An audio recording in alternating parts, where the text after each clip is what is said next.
and I was brought up in Soviet Union, and that's a very different kind of world. So it's a country where entrepreneurship was illegal, personal growth was frowned upon. So very pragmatical, very skeptical, and very non-entrepreneurial. It's the experiences you have. It's, renting a boat and taking a ride through the coast, or taking a parasailing trip, or going on a tour excursion to see dolphins or whales. Like, these are the experiences that you remember from a vacation, not necessarily your hotel. Alltruists creates at-home volunteer and impact projects for kids and families. 90% of people say that they want to volunteer, and only about a third of us get around to doing so. This is Richard Gearhart from Passage to Profit. You just heard from some of our guests. They were fantastic. Stay with us for more Passage to Profit. Want to patent your invention? The chance is near. You've given it heart. Now get it in gear. It's Passage to Profit with Richard and Elizabeth Gearhart. I'm Richard Gearhart. Welcome to Passage to Profit, the show that's all about entrepreneurs, small businesses, and the intellectual property that helps them flourish. Unfortunately, my beautiful, lovely wife, co-host Elizabeth Gearhart, can't be with us tonight. She's got the dreaded COVID germ. So, Kenya, I would like to propose to you and ask you, will you be my co-host? Oh, I'm happy to be your co-host, and I hope I do an okay job. Those are big shoes to fill, Elizabeth, so I'm honored. I'm sure you'll just be great because you're absolutely a natural when it comes to this stuff. So before we get going, I want to first introduce our guests, and I'm probably not going to do a great job with her last name, so she can correct me if she wants to. But it's Kristina Mand-Lakhiani. Is that close enough? Close enough to be recognizable. Thank you. Well, it's obviously it's not perfect, but Kristina, can you pronounce your full name just so everybody in the audience knows exactly who you are? I'm Kristina Mand-Lakhiani, and you can imagine with a family name like that, I'm quite used to it being shortened, simplified, or mispronounced, so it's fine. Okay, well, thank you for joining us on our show. Kristina is the co-founder of Mindvalley, a personal growth and transformational speaker. So we really look forward to having her on the show.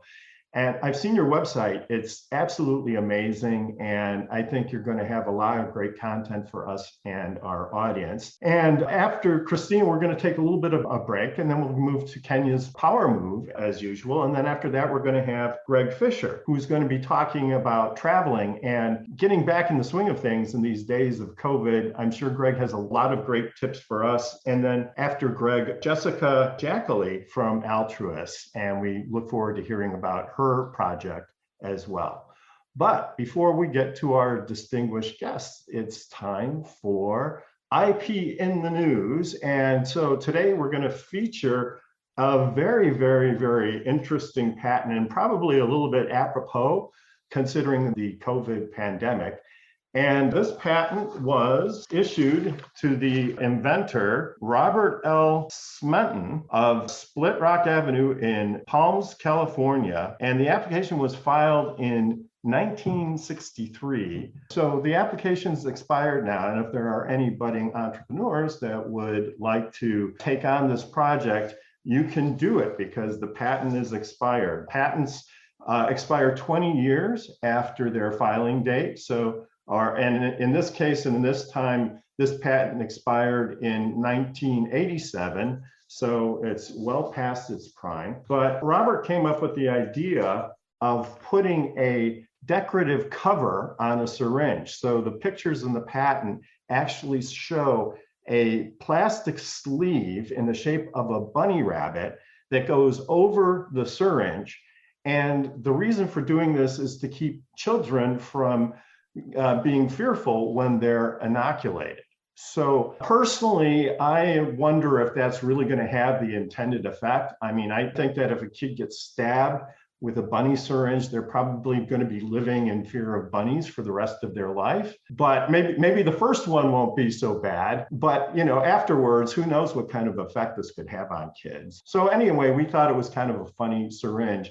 Kenya, do you have any thoughts on this patent? It's kind of like, what's that saying? They put the candy in the medicine, I guess. Yeah, spoonful of sugar, but it's now evil bunny. I mean, I can see the thought process behind it, right? Creating something that's not so great as an experience and creating that association with a bunny. But I think it could have some damaging effects down the line for sure. Well, the other thing that when I was looking at the patent, they had like a solid bunny going over it. So you couldn't see really how much medicine was in the syringe. So I guess you'd have to draw the syringe and then put the cover on it, because otherwise the nurse or doctor is just guessing, I guess, on the amount of medicine that's going into the kid. So it's not a completely awful idea. Go ahead, Jessica. I have 4 kids, and 3 of them are of age and could get vaxxed recently. And it just feels like it's in this category of bad parenting, like trajectories. So what are you going to do? Lie to them and say, watch the bunny hop over to your arm and then just kidding. Like, I mean, what is the dialogue that even happens before this? I think it's not a good idea. It's just like, here comes the airplane into your mouth with the food. That's a little different, don't you think? I mean, that, but I don't know. Greg, what are your thoughts on this? Well, I think a decorative syringe is fun. Anytime that you can personalize an experience for a kid at a dentist office or hospital or whatever is good. But putting a character on there will be damaging, because shots are not fun. I mean, you get ask these kids, like 9.9 out of 10 are going to tell you they hate them. So, yeah, I think a decorative is cool, but it's probably going to have to be something that's not going to align with a character or something. Yeah, I'm surprised Disney doesn't have their characters on syringes, right? They're everywhere else. Right? Probably why. Great. Christina, what are your thoughts? When you were showing this pattern, it reminded me of clown-shaped and ice cream-shaped garbage bins in Ecuador, in one small town that produces ice cream. It was rather creepy to look at. But on a more serious note, maybe it's not such a bad idea for the kids to be afraid of bunnies. Bunnies can actually bite pretty sharp and painful. Yeah, I mean, if you put like a poisonous snake cover or something on it, it might actually save the kid's life one day or something. So very good point. Well, thank you everybody for your comments on the bunny syringe. It's off patent now, which means that if you're passionate about this idea, despite our opinion, then you can move forward with it and go out and pursue it. So, and who knows, maybe somebody will find a way to take the idea and make it a positive thing, which is maybe we could put politicians on them, right? That's a good idea. That's hilarious. So it's time now for our guest interview with Kristina Mand-Lakhiani. I'm going to keep working on this one, and so nice to have you, Kristina. I know that you've been active in the personal transformation space for a while now, and you're co-founder of Mindvalley, which is really a wonderful website. Can you talk a little bit about Mindvalley? Well, Mindvalley is an education platform, and I've been in business for 18 years now. So we are probably one of the most prominent education platforms in the sphere of personal growth and transformation. And we provide education in the areas which are important for your life, for a happy, fulfilled, extraordinary, meaningful life. But obviously, academic education doesn't give you all this knowledge. So it's anywhere from body and health and nutrition to much more, maybe for some people questionable areas, but let's say more fringe areas, including even energy work or lucid dreaming and things like that. So we provide education in personal growth and transformation. That's what we do. That's great. How many different programs do you have on the website? It looks like a lot. So it's not just a website, it's a full-on education institution, I would call it. So because we have live events, we have huge live events, long and certification programs and all sorts of levels of education. Currently, we work with maybe about 50 authors, maybe a little less, depends on how you look at that. We have English-speaking authors, we have other languages as well. When we have events, then of course there are many more going through our stage. So pretty much anybody, any big name in personal growth transformation has either worked with us, done an interview with us, or been on our stage. I was going to say, Mindvalley is huge. I actually was introduced to it, I would say 5 or 6 years ago, and have taken some of the courses that are on there. And it's an incredible platform, and the transformation opportunities that you offer for all different types of creative people, I think just are close to none that are offered out there. How did you get involved initially in co-founding Mindvalley? Like, what was your trajectory towards creating such a platform? Kenya, thank you so much for kind words about Mindvalley, by the way, and for following us for this year, all these years. I got involved in Mindvalley very by accident. So I can give the pre-story. Basically, I was born in Soviet Union, so a long time ago. And I was brought up in Soviet Union, and that's a very different kind of world. So it's a country where entrepreneurship was illegal, personal growth was frowned upon. So very pragmatical, very skeptical, and very non-entrepreneurial kind of background. And then I got married to Vishen, who is the founder of Mindvalley, the face of Mindvalley in English language. So I moved to New York. He was on a foreign visa. I had no way to work in America. I was not allowed. So nothing better to do. I was helping him to start the business. That's how it started. But it wasn't my it wasn't my dream from childhood, or it wasn't my hobby or anything. I got involved into that by chance, and of course over years it grew on me, and actually it shifted my trajectory into actually taking personal growth as the work of my life now. So do people really grow? I mean, I'm Mr. Number One self-improvement, I'm Mr. Number One planner, but when we say grow, what do we mean by grow? That's a very interesting question. So we do call it personal growth, but generally it's any non-academic education that you require. So anywhere from your health questions, of course, body nutrition and fitness and so on, relationships. We have had programs on, and still have programs on, let's say, relationships with money. But it also has areas which are more spiritual, for example. So when it comes to personal growth, I think it's a question that every person has to answer themselves, because for different people, the growth and transformation is different. Obviously, we take different academic degrees in universities for a reason, because we are different human beings. We have different callings, different interests. So the same with personal growth. It's such a wide niche. You can't really say that, this is the path for everyone. And one thing I do want to say, I actually would like us to move away from self-help or personal improvement terminology, because I'm a huge fan of professional help, not self-help. I think it may be a self-motivated search for professional help in the areas where you require that help. But helping yourself is not a good idea, especially if it comes to any important area in life. Like my huge passion in psychology, a lot of people actually suffer from anxiety, from depression, and the idea of actually helping yourself with that kind of problems is not good. So I believe that what we do is not self-help. In essence, it's actually finding professionals who can help people who have problems which are not being solved by academic education. Right. But because you're taking a class and getting more education doesn't necessarily mean you have a problem, right? It can be aspirational too. I mean, I personally feel like I sort of have my act together, although if Elizabeth, my co-host, were here, she'd vehemently disagree. But I'm still interested in learning new things. And I like to stick my neck out and try different things just because it brings a little bit more excitement to my life, or I gain new skills. But, if I kind of stopped growing right now, if I stopped doing like that, I'd be fine. We'd have a good family life and everything else. The thing is that I like the idea of Harvecker. He's most known for his millionaire mind training. But he says whatever doesn't grow is dying. Which in essence, like if you look in biology, it is true. You actually do need to move somewhere. The question is, a philosophical question is any movement kind of growth, or is any kind of growth or transformation, is it all for good? That's not necessarily so, right? Not every experience will make you stronger, will make you better. So that's sure. Another facet of what you were talking about, unfortunately, most people come to personal growth because of big pain. That's unfortunate because, it's like with doctors. People very often come to doctors when it's already so late. It's hard to help. So the same with personal growth. I would wish people actually didn't have to learn how to deal with depression, rather that they were taught emotional, literacy, simple things, how not to fall into depression.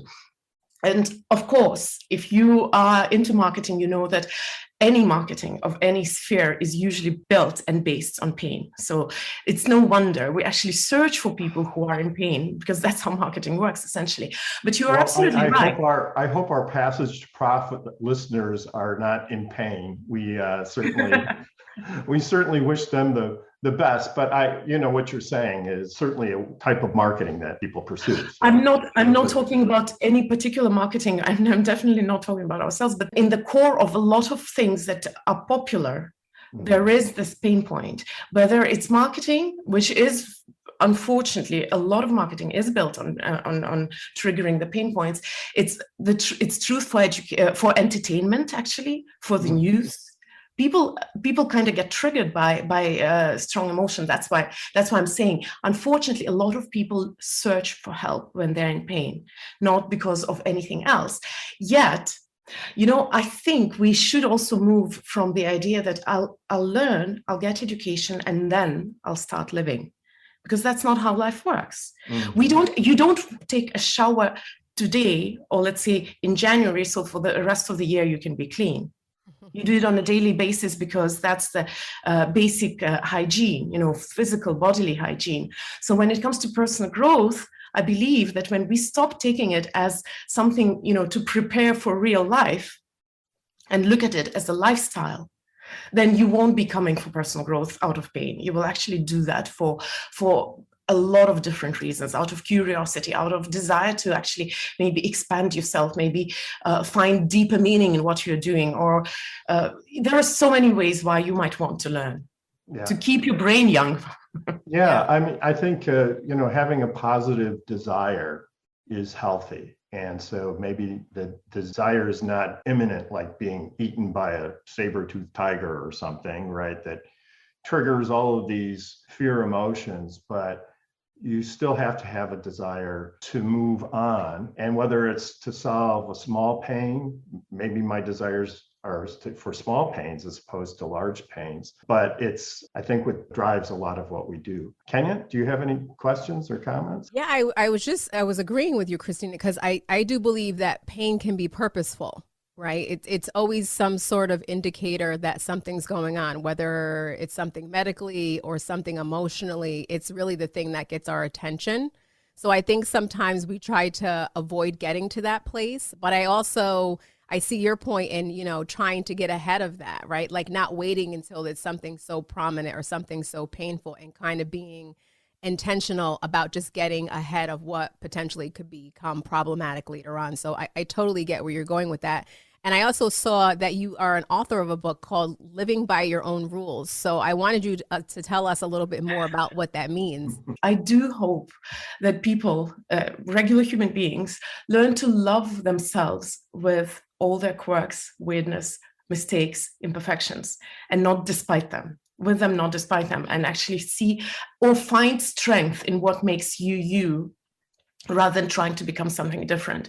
And it might sound such a weird concept, considering that I'm one of the co-founders of Personal Growth and Transformation company, but it's not controversial, in fact, because a lot of us have an idea that for you to want to grow, you have to have a problem, or for you to want to become better, you have to not be satisfied with what you are right now.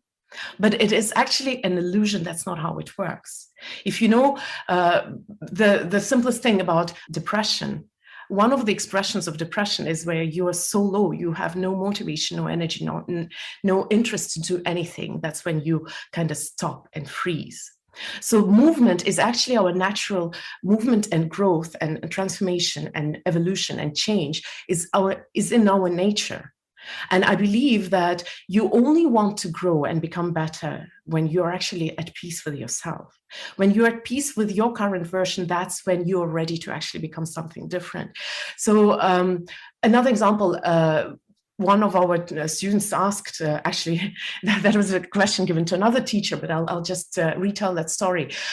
She's a psychotherapist. So the student asked her, but if I think that I'm good enough, that I'm lovable enough, that I'm good the way I am I not going to lie in bed and be complacent and not want to do anything? And her answer was so sharp. She said, you are lying in bed and doing nothing, not because you think you're good enough, it's because you're afraid that you're not enough. When you believe in yourself, when you love yourself, when you accept yourself, When you really have the faith in you, that's when you find courage to go and challenge yourself and to do something meaningful in life. That's why I don't think there is any controversy. And I do believe that most of the problems that we have with the world, with our environment, with the reality, with politicians, with diseases, they are often the reflection of the problems that we have with ourselves. Once we learn to be at peace with ourselves and accept ourselves, that's when you come to peace with the world. And unfortunately, we have to wind down this segment, Kristina, but it's been absolutely fascinating. I really love your insight and perspective on human nature. Where can people find out about Mindvalley? Well, mindvalley.com is where you find about Mindvalley. Yeah. Perfect. Well, it can't be any simpler than that. You're listening to Passage to Profit with Richard and unfortunately not Elizabeth Gearhart tonight, but we'll be right back after this message. What are entrepreneurs' most valuable assets? Their passion and ideas. We can't protect your passion, but we can protect your ideas. Trust Gearhart Law to protect your ideas with premier patent, trademark, and copyright services. There's never been a better time to start your own business. Contact us at gearhartlaw.com. At Gearhart Law, we have years of experience protecting entrepreneurs' ideas and brands using patent, trademark, and copyright protection. So if you have a new consumer product, a new software application that you're planning to build or sell, or a brand or company name that you want to protect, contact the experts at Gearhart Law, www.gearhartlaw.com. Don't let the wrong protection strategy ruin your business. All of our attorneys are passionate about protection and are licensed and qualified to represent you before the United States Patent and Trademark Office. Don't start your project without calling us first. Contact Gearhart Law on the web at GearhartLaw.com. At Gearhart Law, we believe the most successful companies all have one thing in common. They start with a solid foundation first. Gearhart Law has years of experience protecting entrepreneurs' ideas and brands using patent, trademark, and copyright protection. So if you have a new consumer product, a new software application that you're planning to build or sell, or a brand or company name that you want to protect, contact the experts at www.gearhartlaw.com. Our professionals will create a custom strategy designed to fit your needs and your budget. All of our attorneys are passionate about protection, licensed and qualified to represent you before the United States Patent and Trademark Office. Don't start your project without calling us first. Visit gearhartlaw.com. Together, we can change the world. Visit GearhartLaw.com. This ad has been read by a non-attorney spokesperson.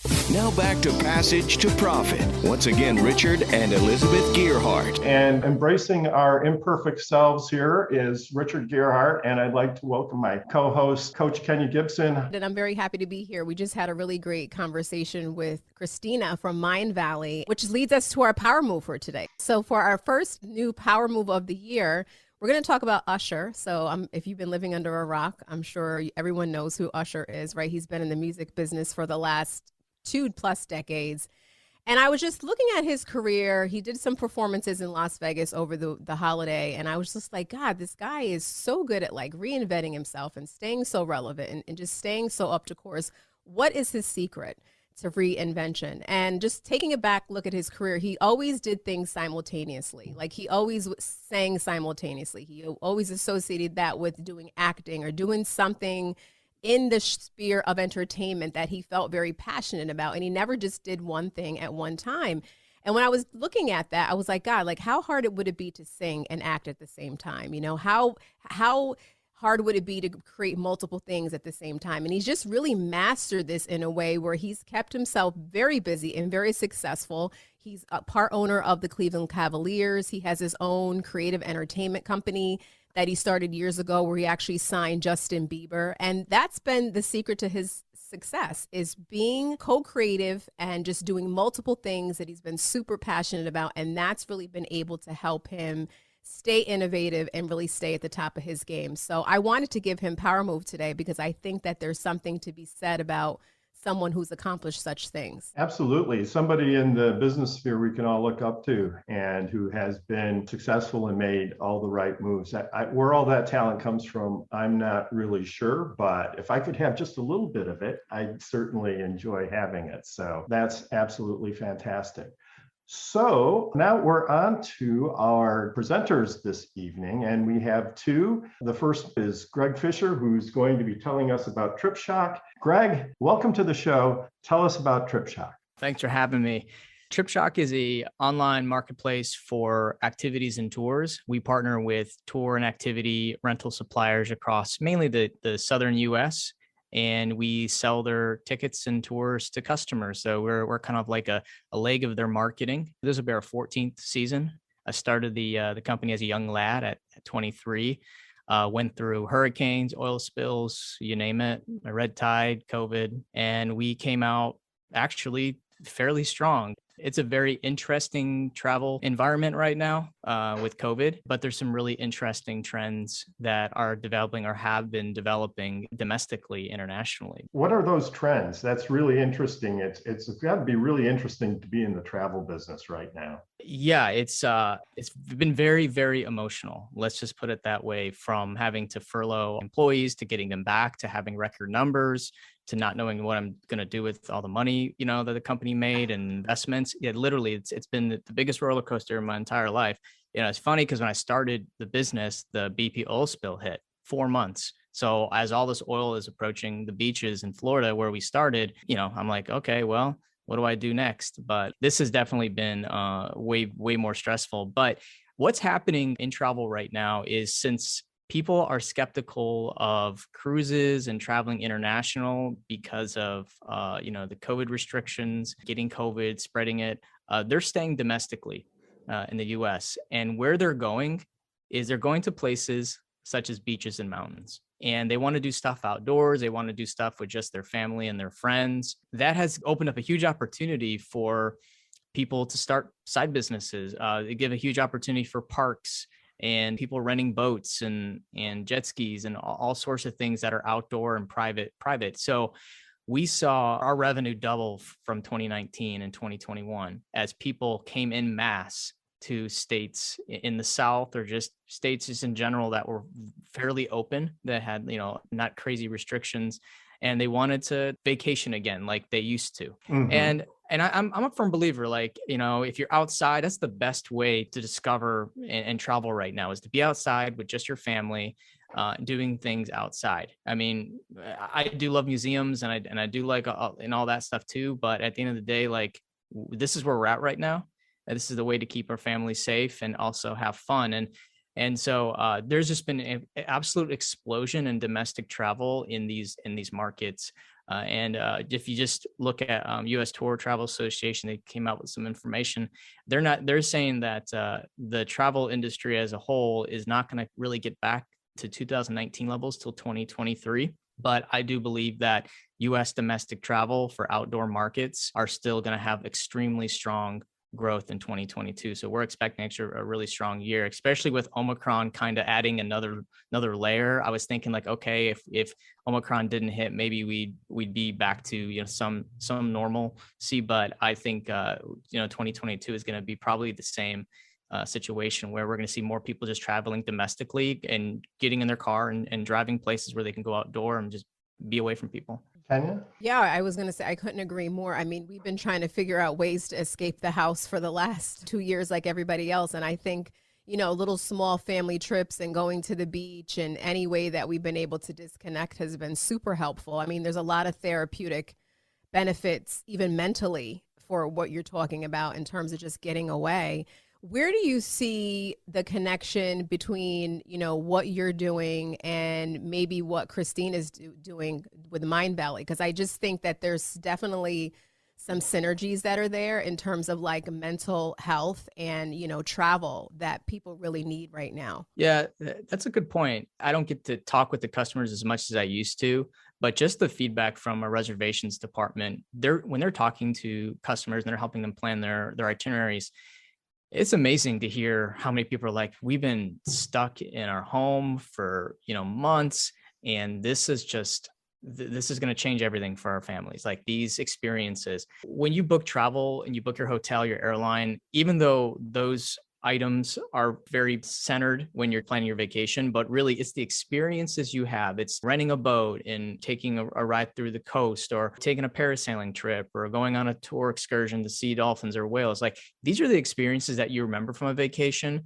not necessarily your hotel, right? Your hotel, you sleep and you eat. So our part of the business, the experiences, I think is the most important part. We have an obligation to make sure that we connect travelers with these experiences, especially right now in COVID, because they missed a year or two. Like, grandma and grandpa missed these memories with their grandkids. So we have an obligation to make sure we connect them with great experiences and make sure they're safe, because we do make sure the operators list, their COVID procedures and stuff like that.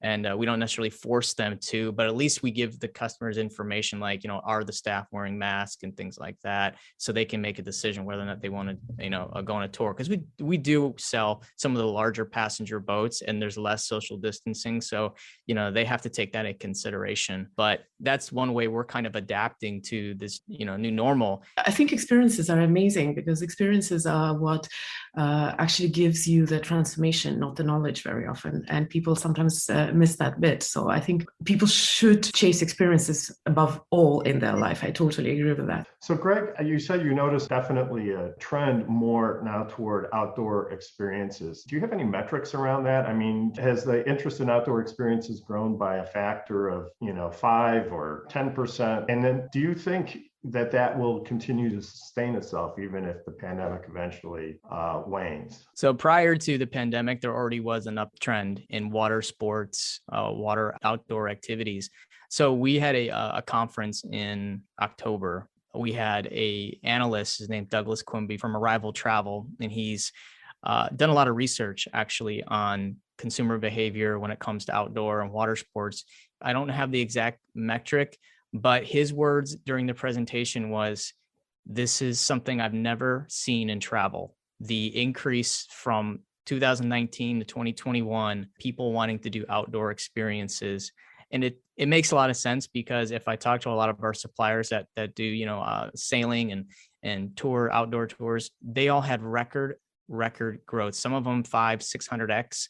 I saw their prices go up, and obviously we're selling them, prices moving up. It was just phenomenal. Like, people came in droves this spring and summer. And the reason why I believe that's going to continue is because there's still people skeptical of traveling, doing cruises. They're still skeptical of going international.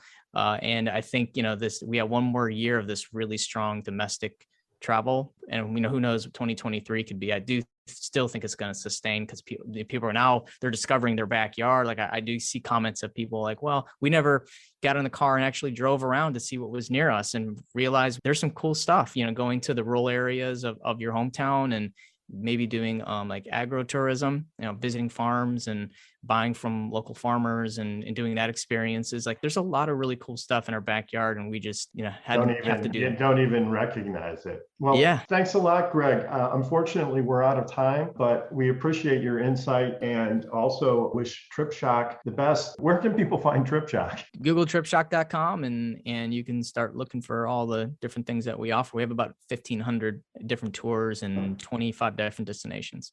That's great. I'm definitely going to check it out. I mean, we do have a trip coming up in March, but then after that, we're out of ideas. So it sounds like TripShock would be a great place to get some. So, for sure. Thanks a lot. You're listening to Passage to Profit with Richard Gearhart. And unfortunately, my co-host Elizabeth is not here tonight, but we'll be right back after this commercial break. Hi, I'm Lisa Askley's the Inventress, founder, CEO, and president of Inventing A to Z. I've been inventing products for over 38 years. Hundreds of products later and dozens of patents. I help people develop products and put them on the market from concept to fruition. I bring them to some of the top shopping networks in the world: QVC, HSN, eVine Live, and retail stores. Have you ever said to yourself, someone should invent that thing? Well, I say, why not? Make it you. If you want to know how to develop a product from concept to fruition the right way, contact me, Lisa Askley's the Inventress. Go to inventingatoz.com, inventingatoz.com. Email me, lisa@inventingatoz.com. Treat yourself to a day chock full of networking, education, music, shopping, and fun. Go to my website, inventingatoz.com. There's never been a better time to start your own business. The opportunities are infinite and only limited by your imagination and enthusiasm. At Gearhart Law, we believe the most successful companies all have one thing in common. They start with a solid foundation first. Gearhart Law has years of experience protecting entrepreneurs' ideas and brands using patent, trademark, and copyright protection. So if you have a new consumer product, a new software application that you're planning to build or sell, or a brand or company name that you want to protect, contact the experts at www.gearhartlaw.com. Our professionals will create a custom strategy designed to fit your needs and your budget. All of our attorneys are passionate about protection, licensed and qualified to represent you before the United States Patent and Trademark Office. Don't start your project without calling us first. Visit gearhartlaw.com. Together, we can change the world. Visit GEARHARTLAW.com. This ad has been read by a non-attorney spokesperson. Passage to Profit continues with Richard and Elizabeth Gearhart. As our final presenter today, we have Jessica Jackely, who is going to be talking about Alltruists. So take it away. Thank you for having me. So Alltruists creates at-home volunteer and impact projects for kids and families. 90% of people say that they want to volunteer, and only about a third of us get around to doing so. And there are very legitimate reasons for that. It's hard to find opportunities, hard to schedule them, but there's some other more challenging barriers that come up when you want to include your kids. Sometimes different age levels, abilities make it such that it's not even allowed to include your kids when you're trying to go do a traditional volunteer activity. So what we've done is create sort of this everything you need, repackaged, sort of reinvented experience where you get to learn, build empathy, do at least one, if not several impact activities, do some learning projects as well, have a donation component, and then sort of wrap it all up with a bunch of do more suggestions so that families can, and they often do, use this as a bridge into deeper involvement. My background is it began with nonprofits. This is my sixth startup, but my very first was a nonprofit called Kiva. And we were so fortunate to be right in the beginning sort of wave of crowdfunding way back in 2005. And I got to see Kiva grow tremendously over time. I think it just crossed 1.6 billion in loans, and it's in $25 at a time from person to person in these zero interest loans. So I just fell in love with building companies, building organizations, nonprofit, for-profit, whatever. I'm agnostic as to structure. It's tax code, not a religion. You can kind of do good with whatever the vehicle is that you need to get to your destination. But watching Kiva grow really convinced me that it's worth building disruptive products and technologies that bet on the good in people. So that's what I'm trying to do again with Alltruists. Well, that sounds wonderful. And you've devoted your life to charity work. What drew you to this kind of work as opposed to something maybe in the commercial sector? I find it most interesting to think not just about, building a little machine that can have revenue, but all of the other ways, all the other bottom lines, if you will, that exist, whether I think we all recognize and name them or not. I worked with a retail bank, and basically the product that we sort of tried to launch into the world included this feedback where you could swipe your debit card and get a really simplified sort of score, like 1 to 100 on the company that you just interacted with. And that score sort of told you, and again, a very simplified way, although there were a ton of data points that fed into this, is this company good or not so good, or somewhere in the middle for people and planet? I think companies that aren't thinking about ESG factors, aren't thinking about their social impact, are sort of asleep at the wheel, and over time will not win because they're not having the most broad and comprehensive understanding of risk and opportunity. So to me, I would like to think that, up until now, a lot of my work has been sort of under the heading of social entrepreneurship. I think we all have an impact, good, bad, or ugly. It's just about understanding, naming it, and following it through, and talking about what you want to do in terms of all the other ways you have an impact in the world, right? Cultural impact, behavioral impact. It's not just social impact in a broad sense. There's a lot of other ways to show up and to create value. There's a lot of other people to serve. And so I find the social sector, and nonprofits in particular, just so much more intellectually challenging.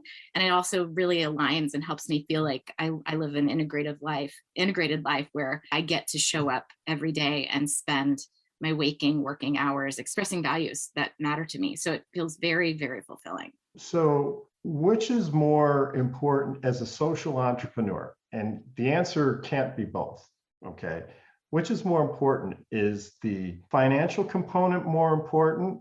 Not necessarily for you personally, but maybe just for the health of the business. I preemptively disagree with your question. It is both, but there is priority. There's All priority. right. So what is your priority then, or versus the social good that you're doing?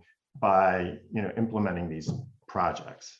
I mean, I think you step back. I teach a course at USC called Entrepreneurial Solutions to the Global Goals. And I think if you step back and say, what are we trying to do here? Like, what is the outcome we want to have? That's the first question to answer. What's the change? I mean, and this should be the question I would like to think with any venture, right? What's the vision? What are you trying to get done?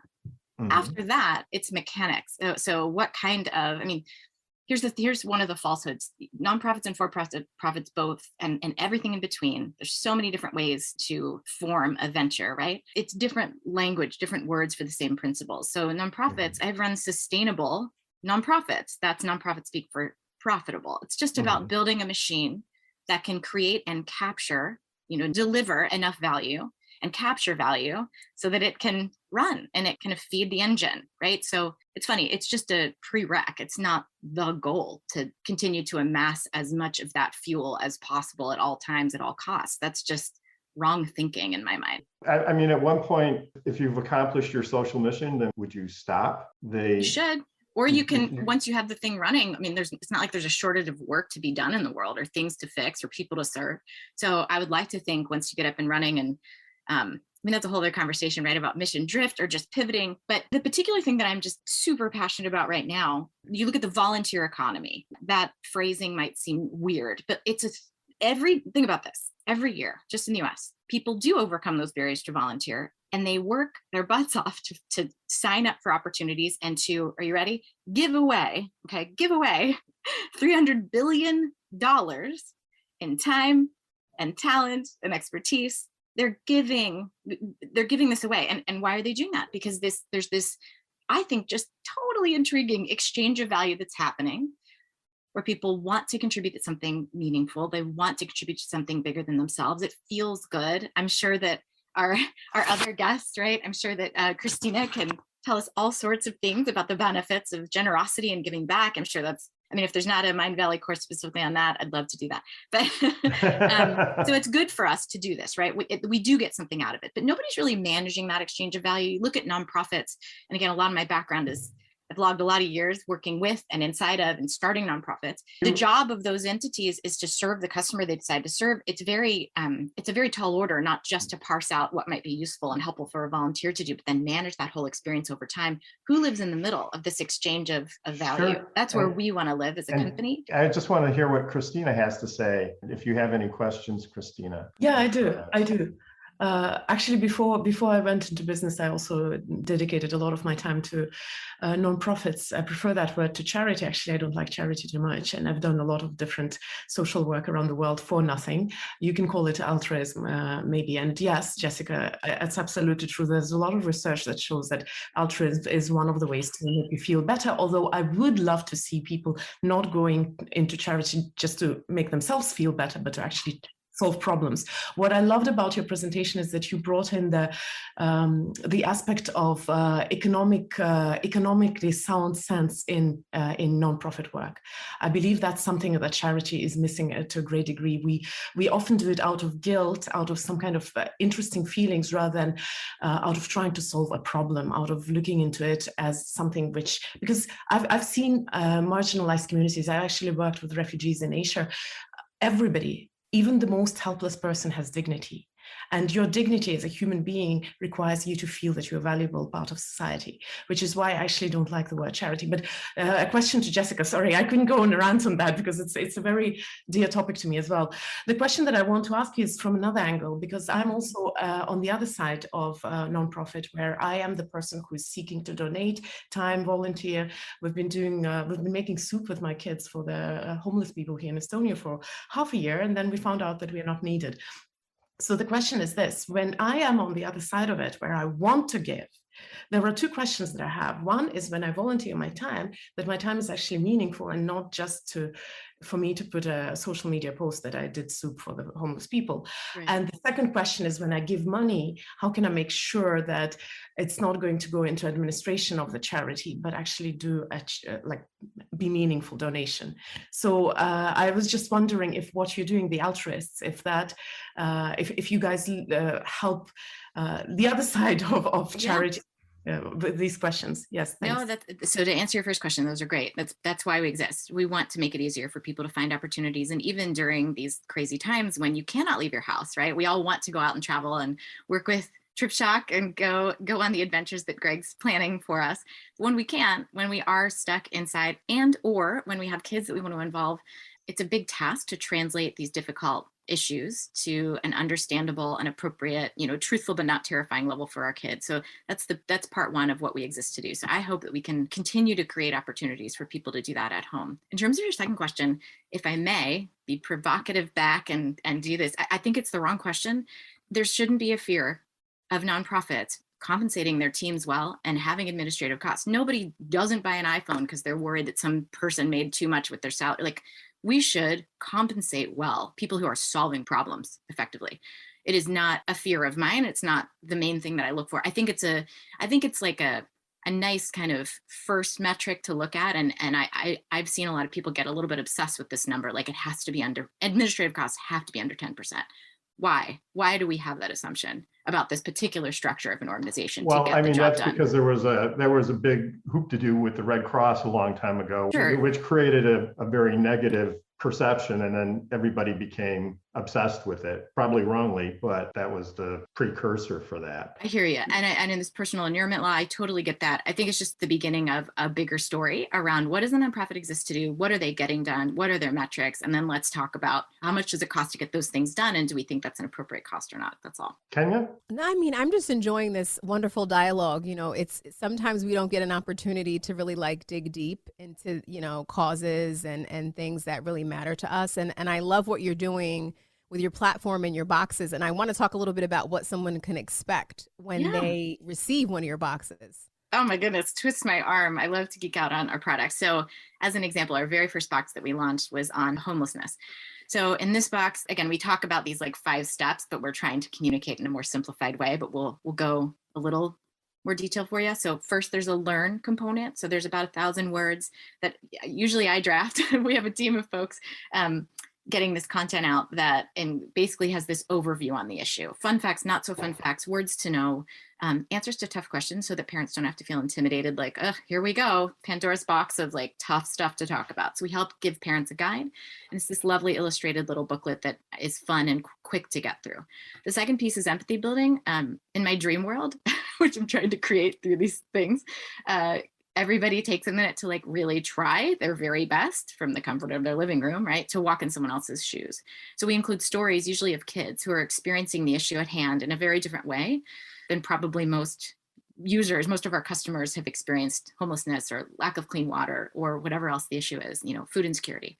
So we tell stories. We tell real stories of real people who've experienced that. Then there's learning activities and impact activities. Then the impact activity, the volunteer project, if you will, is really the heart of the whole experience. For the homelessness box, kids make a keychain and then they write a little card that they package up and put in our prepaid mailer and send off to our partner.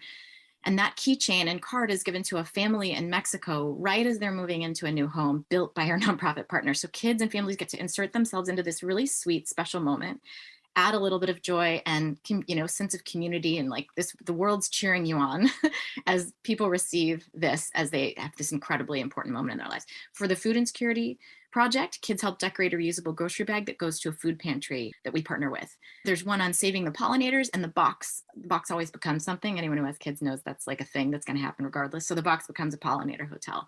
Our one that shipped this month, and I just received yesterday and did with my kids last night, is on energy poverty. And the box enables the gift of a solar light to a family in Tanzania. And kids get to, again, add a note with that. And there's glow-in-the-dark stickers. It's really sweet and fun. So there's all sorts of interesting issues, and kids get to sort of do something meaningful. Again, is this moving the needle impact every time? Sometimes, and sometimes it's an act of kindness and sweetness. And most importantly, it's a way to engage and ignite the curiosity in kids and families to start to learn more, do more, give more. There's also a give component and sort of a lot of other resources we provide to make it easy for people to keep taking action. Sounds absolutely fantastic. So how can people find you and your company, and how do they get involved? Please do go to Alltruists, Alltruists,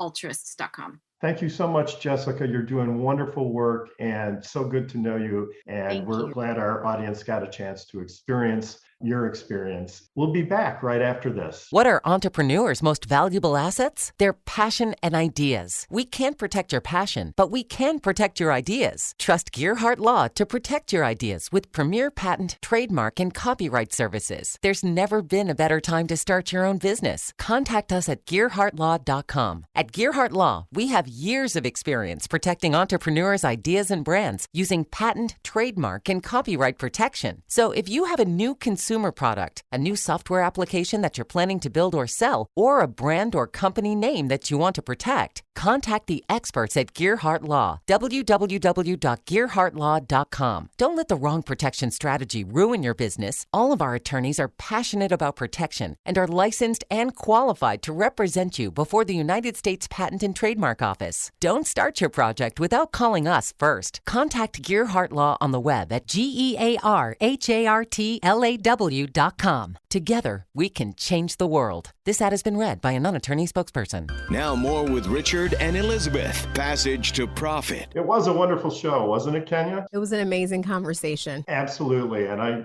thoroughly enjoyed it. And leading off was our guest, Kristina Mand-Lakhiani, co-founder of Mindvalley Personal Growth and Transformation Company, who does all sorts of fantastic personal growth programs. You really need to check out the website, www.mindvalley.com, of course. And then after that, we had Greg Fisher, who presented on TripShock. He can be found at tripshock.com. Fresh ideas for the travel industry and really making travel available even during these difficult pandemic times.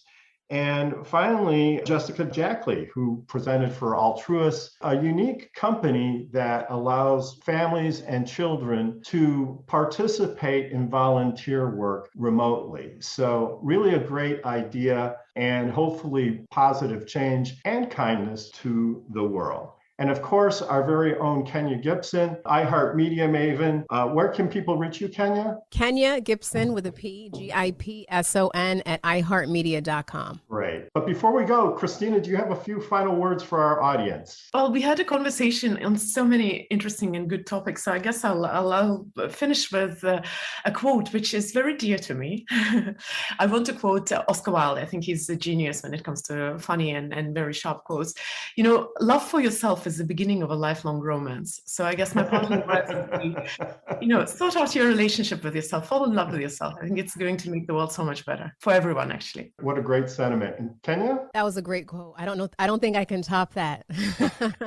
But I too enjoyed this conversation. And I would say the one thing that you all have in common with your platforms and what you're contributing is solving the world's problems, right? I think about what Christina is doing with Mindvalley and the professional and the personal transformation that happens on that platform, and Greg with TripShock. You have over 1,000 plus options for families to escape and spend some time together, which I know is really incredibly important during this time. And Jessica, with what you're doing with Alltruists, teaching empathy is not always the easiest task. And I think what you're doing with your platform and your boxes and how you're connecting causes to children and to families is incredible. So I just wanted to say thank you to you all for your contribution to society, because what you're doing is super important. And unfortunately, we have to sign off now. Thanks to our audience for listening. We love you, and we'll be back again next week with another Passage to Profit episode. I'd like to thank our producer, Noah Fleischman, our program coordinator, Alicia Morrissey, our video editor, Chatterboss, and the whole iHeart team. And I am making a public wish to my wife, Elizabeth Gearhart, that you get better soon. That's it for us tonight. You're listening to WOR 710, the voice of New York.